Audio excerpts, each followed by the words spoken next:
Hello friends, once again this is the old prophet coming to you, making the claim, the audacious claim, that after centuries of silence God has again raised up a prophet. You'll have to judge for yourself whether that claim is legitimate, but that is the claim. After 60 years of study and seeking the Lord, I have a message for the world. Each week I run an article in the Republic, and it comes out on Saturday of each week. And what I'm doing, I'm challenging the preachers of the Columbus area.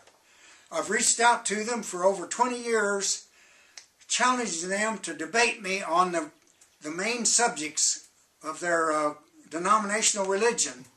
I'm making the claim that many of their doctrines are unscriptural and cannot be supported by the Bible.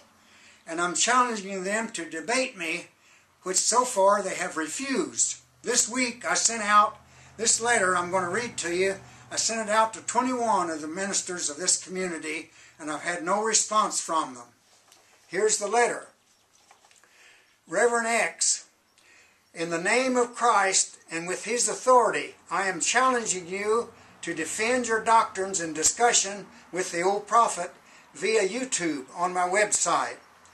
Each week I will take issue with one of your traditional doctrines, and I will show that it is not a part of Jesus' teachings and that the Bible contradicts it. If you don't accept my invitation to defend your beliefs, it will mean that one of two things. It will mean that you are indifferent to truth, or that you have no defense against it. I quote the words of God from Jude 3, contend for the faith that was once delivered to the saints. The early Christians were not fearful. They weren't cowards like you are. They took on all how should I put it, takers. The Apostle Paul even went to Athens and debated the philosophers of Athens. So this is what I'm doing.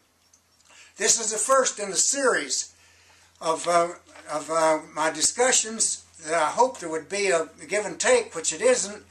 But the topic today is the topic of the Trinity.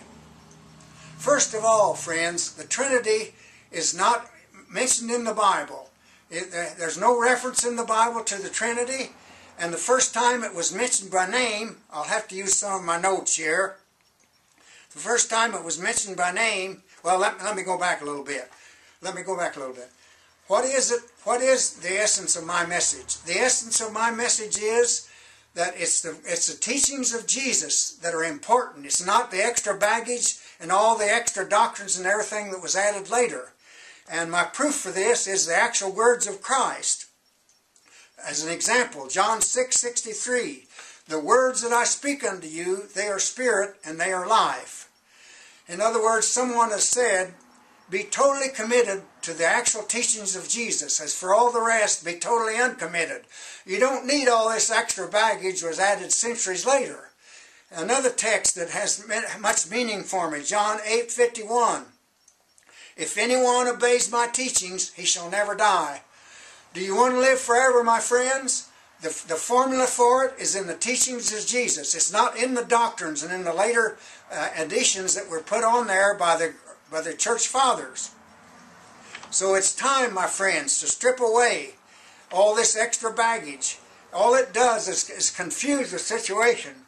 It confuses the situation. What I'm doing, I'm going back to the teaching of Jesus, and I'm going to prove to you that many of these doctrinal teachings are obstructions in the way of truth, and especially the teachings of the Trinity. All the creeds and doctrines are extra baggage that's been added on. You preachers, why remain silent? If you're right and I'm wrong, let's discuss this. Let's have a give and take discussion. I challenge you to defend your archaic doctrine, the Trinity. First of all, let me say, it's the teachings of Jesus that's important. And Jesus had absolutely nothing to say about this. The word was not even used, as I said, not even used in the Bible. The church father Tertullian in the 2nd century was the first one that used the word. that used it. They had begun to think about this. By that time, they'd made a god out of Jesus, and they began to move away from the actual teachings of Christ. But the Trinity doctrine, listen to me, friends, the Trinity doctrine only became a part of a creed. According to my notes here, I went to my encyclopedia.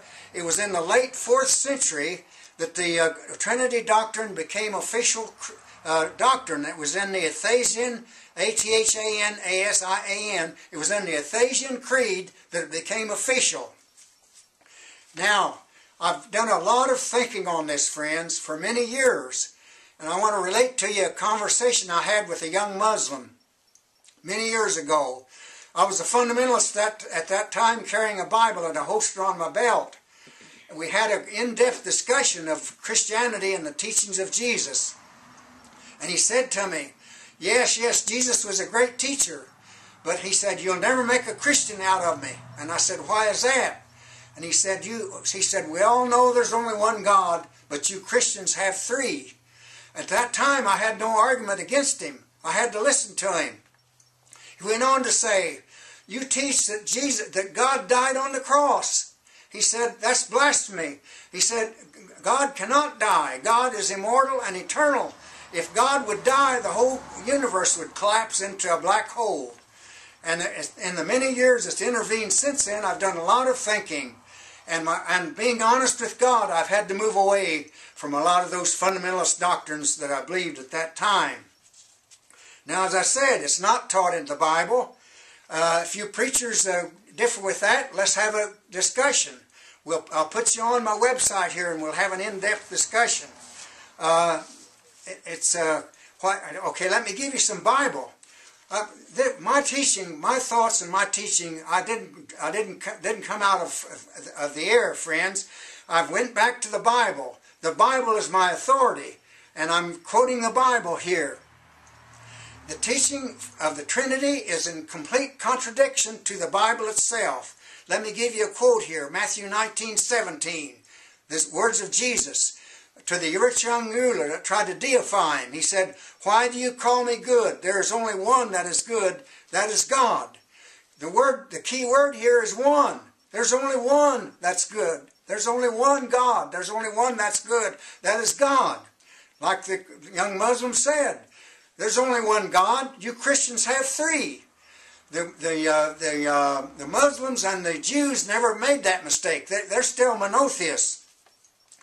Yes, there's only one that is good, Jesus said. Don't confuse me. I'm not God. Only one's good, and that's God. And especially reading further into the New Testament. See, friends, I have the authority of the Word of God behind me, and I'm speaking to you prophetically. You cannot disagree with this if you believe the Bible, because it's Bible.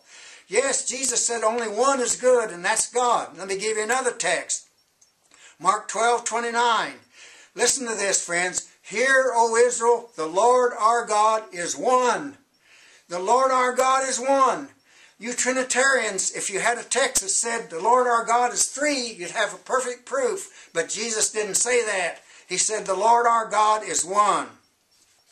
And all through the New Testament, I don't have time here to discuss all the text, but all through the New Testament is proof for what I'm saying here. Let me give you another text from 1 Timothy 2:5, which separates Jesus from God. Jesus was not God, my friends. I'm going to talk about this in a later session. Jesus was God's mighty prophet and God's spokesman and God's interpreter and probably the greatest prophet that ever lived, but he was not God. When you turn Jesus into God, you've become an idolater. That's the message God has given me through many years of study. 1 Timothy 2:5. Listen to this. For there is one God and one mediator between God and man. And men, the man Jesus Christ. There's one God and one mediator between God and man. The man Jesus Christ. Not the God Jesus Christ, but the man Jesus Christ. So think about it, friends. Think about it. Again, why are you preachers remain silent? I've been challenging for many years. And if you tell your congregation that the old prophet is a false prophet, and if they follow his teachings, they're going to be lost, but you remain silent, again, I challenge you to debate me on this subject. And as I usually do, I want to seal this session off with going directly to the Word. As you know, for many years I've made the Word of God my guide. I've studied the Bible for 60 years. Over 60 years. I've read it through probably 20 or 30 times. I have marked the special messages. There's special messages in the Bible. My King James Bible is full of thousands of marked messages from God. I call it the Divine Oracle.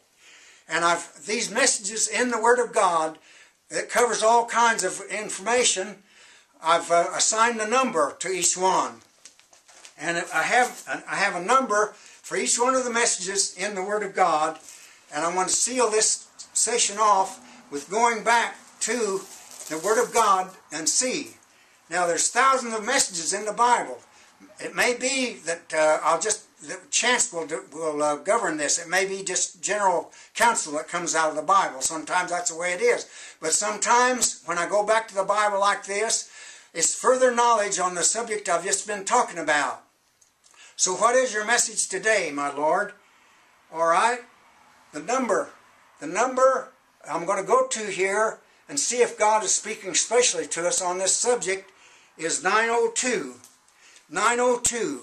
Let's go to the 902 here and see if it's further light on this particular subject. 902. Okay. Hold not thy peace, O God of my praise. For the mouth of the wicked and the mouth of the deceitful are opened against me. They have spoken against me with a lying tongue.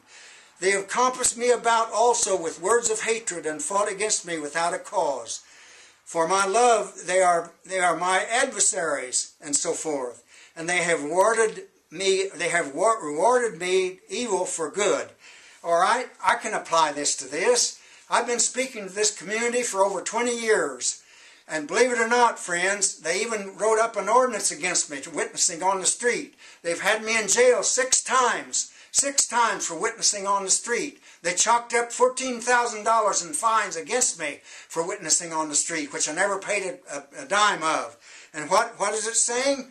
When you take the stance that the old prophet has taken, when you discard all the extra baggage and all the creeds and doctrines, and you go back to the Word of God, you become an enemy. You become an enemy of doctrinal and creedal religion. You become a deadly enemy, and they fight you and prosecute you. And what's the psalmist saying? Hold not thy peace, O God. The mouth of the wicked and the mouth of the deceitful are opened against me. They preach against me. They set me up in the pulpit as a false prophet and as a straw man so they can knock me down, but they don't dare discuss with me. The mouth of the wicked the deceitful are opened against me. They have spoken against me with a lying tongue. Lies have been circulated about the old prophet here in this community. They have compassed me about with words of hatred and fought against me without a cause. Yes, yes, Lord, this is a case. But Jesus says when you stand for the truth and speak for the truth, you're going to be persecuted. And He said when they've persecuted me, if you're following me, they're going to persecute you the same way. So I think that this is a seal for this program.